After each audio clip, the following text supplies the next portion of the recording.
The wind in my face as I ride my cycle to you. I ride to you. 대자연은 우리에게 겸손함을 가르쳐주며 어떠한 위대한 업적도 우리가 자연과 비교하면 사소한 것일 뿐이다. 따라서 대자연 앞에 서면 우리는 자연과 조화롭게 살아가야 하며 그 속에서 우리의 작은 존재가 얼마나 보잘것 없는지를 깨달아야 한다. Happily ever after, through the good times and the bad. Won't have it any other way.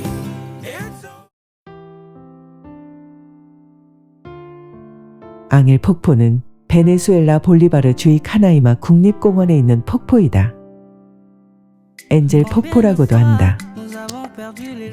총 높이 979m, 최대 낙차 807m, 너비 150m로 세계에서 가장 높은 폭포이며 유수량이 적을 때는 물이 바닥에 떨어지기 전에 안개가 되어 날아가기도 한다. 거의 수직으로 떨어지는 폭포로 1910년 베네수엘라의 탐험가 에르네스토 산체스라 크루즈에 의해 처음 발견되었다. 1933년 11월 18일 비행기로 광물 자원을 탐사하던 지미 엔젤에 의해 재발견되어 널리 알려졌고 폭포의 이름도 그의 이름에서 따왔다.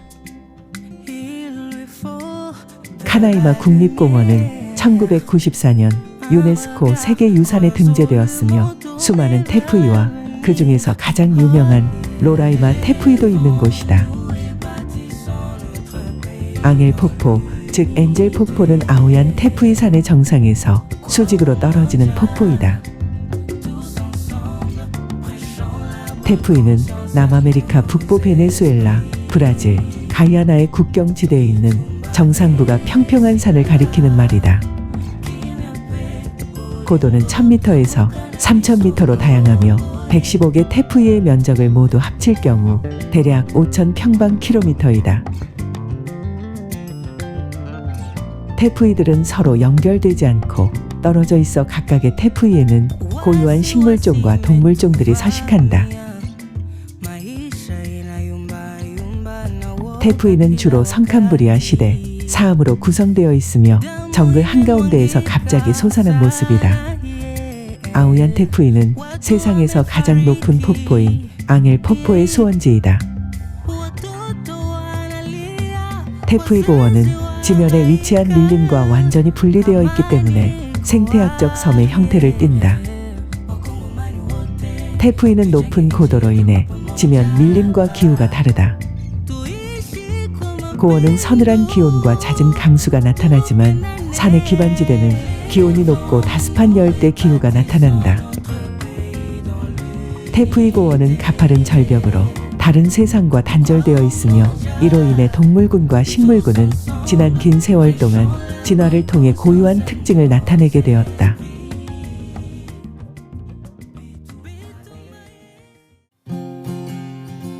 앙헬 폭포의 멋진 자태와 폭포 주변에 서식하는 동식물들을 보기 위해 세계 각지에서 관광객들이 몰려들고 있다.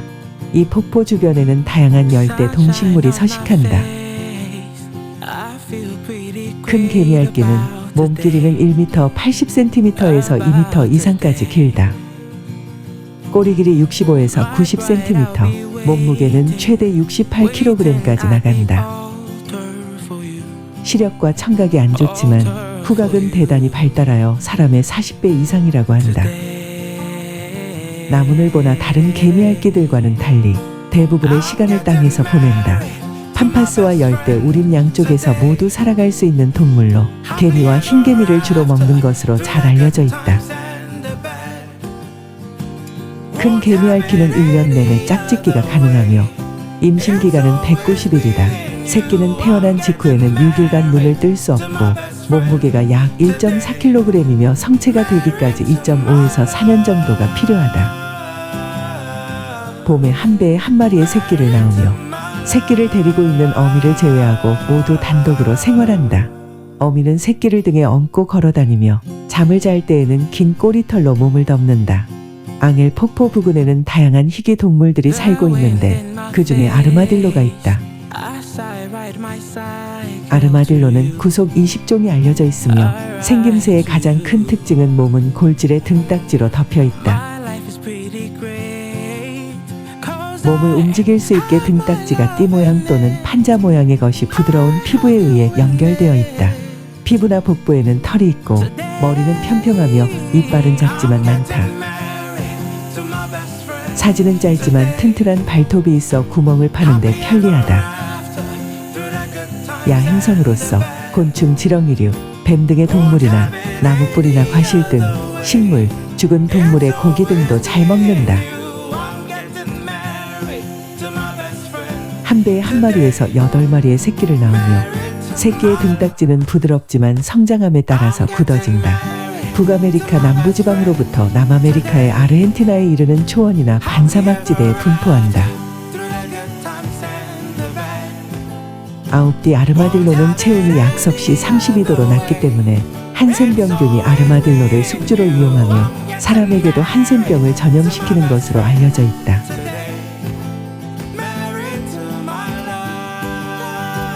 본래 우리말 이름은 산미치광이지만 단어가 길기도 하고 듣기 좋지 않기 때문에 보통은 호저라고 부른다. 다른 쥐나 토끼처럼 귀엽고 약간 맹해 보이는 얼굴을 보고 섣불리 다가가는 건 금물이다. 호저의 가장 큰 특징이자 무기는 크고 길다란 가시다. 보통 고슴도치의 가시와 비견되지만 단순히 방어용의 고슴도치의 가시와는 달리 호저의 가시는 외부에 박히면 몸에서 빠지는데 가시에는 미늘 같은 돌기가 나 있어서 뽑기가 대단히 힘들며 뽑으려고 들면 살 속으로 파고들어서 극한의 고통을 느끼게 한다. 이 때문에 상처가 심하면 폐혈증 등으로 발전되어 생명이 위험해질 수 있다. 이런 고통을 겪고 나면 다시는 호저를 건드리지 못할 정도다.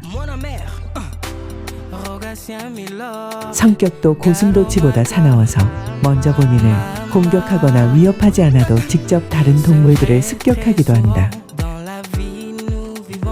호저의 가시의 위력이 대단해서 강력한 맹수들도 죽일 수 있다. 설령 그 자리에서 호저를 죽이는 데는 성공하더라도 몸에 박힌 가시를 스스로 제거할 수 없기 때문에 감염으로 죽거나 직접적으로 죽지 않아도 극도로 쇠약한 상태가 되고 심하면 영구적인 장애까지 얻을 수 있기 때문이다. 열대 기후의 아시아와 아프리카, 남부 유럽 일부에 서식하며 미대륙에도 유사종이 있다. 약 30여 종이 존재하나 보통 호저라고 하면 구대륙에 사는 종들을 말하는 것으로 지상에서 활동하며 긴 가시를 가지고 있다. 카피바라는 남아메리카에 서식하는 천축석과 설치류종으로 현존하는 설치류 중 가장 큰 동물이다. 카피바라 속에 속한 친척으로는 작은 카피바라가 있으며 가까운 친척으로는 기니피그와 바위캐비가 있다. 아구티, 친칠라, 뉴트리아와는 먼 친척 관계에 속한다. 카피바라는 사바나와 울창한 숲의 수역 근처에 서식한다. 사회성이 매우 높은 종으로 최대 100마리 정도의 큰 무리를 구성하기도 하지만 일반적으로 10에서 20마리의 무리를 짓는다. 카피바라는 고기와 가죽, 그리고 피부 안쪽의 지방층에서 나오는 기름을 얻기 위해 사냥당하지만 멸종위기종으로 간주되지는 않는다. 카피바라는 몸길이 105에서 135cm, 체중 35에서 65kg까지 성장한다. 몸은 5cm 이상이나 되는 딱딱한 채모로 덮여 있다. 앞발에 발가락 4개와 뒷발에 있는 3개의 발가락에는 작은 물갈퀴가 있으며 능숙하게 헤엄칠 수 있다. 남아메리카 동부 아마존강 유역을 중심으로 한 온난한 물가에 서식한다. 또한 포식자로부터 몸을 숨기기 위해 수중에 5분 이상 있을 수 있다. 그런가 하면 콧끝만을 물 위에 내놓고 자기도 한다. 임신기간은 150일이며 설치류 가운데 예외적으로 둥지를 만들지 않고 물가의 풀숲의 새끼를 1마리에서 7마리까지 낳는다. 카피바라는 평균 10마리 정도의 집단을 이루어 생활하거나 혹은 일시적으로 이들 작은 집단이 몇 개 모여 100마리가 넘는 큰 집단을 이루는 경우가 있는데 이는 계절에 따라 다르다. 수명은 5에서 10년 정도이며 완전한 초식성으로 강변에서 수중의 풀이나 나뭇잎 등을 먹으며 산다. 천적은 아나콘다, 카이만, 제규어, 퓨마, 오셀롯, 부채머리수리 등 주로 대형 포식자들이다. 그 밖에 세계에서 가장 높은 폭포를 안고 있는 카나이마 국립공원에는 퓨마, 제규어, 세발가락 나무늘보 등 열대 우림 습지대에서 살고 있는 다양한 동물들이 있다. I feel pretty great about today. 로라이마 테프이 마운틴과 세계에서 가장 높고 긴 앙헬 폭포, 그리고 절벽 위에 넓게 퍼진 정상, 즉 테이블처럼 생긴 테프이의 경관은 약 20억 년 전에 형성된 지각의 윤기한 후 이것이 6억 년에 걸친 침식에 의하여 테이블 모양으로 깎인 태풍 지형의 장엄한 경관인 것이다. 자연은 우리의 존재와는 비교도 어려울 만큼 광대하고 숭고한 존재이다. 우리는 대자연 앞에 서면 미처 이해하지 못한 그 무한한 아름다움과 힘 앞에서 우리의 작은 모습이 얼마나 사소한지 깨닫게 된다. 한 장 굽힐 때마다 새로운 풍경이 펼쳐지고 한순간의 변화로 무한한 미를 보여주는 대자연은 우리의 삶에 끊임없는 영감을 안겨준다.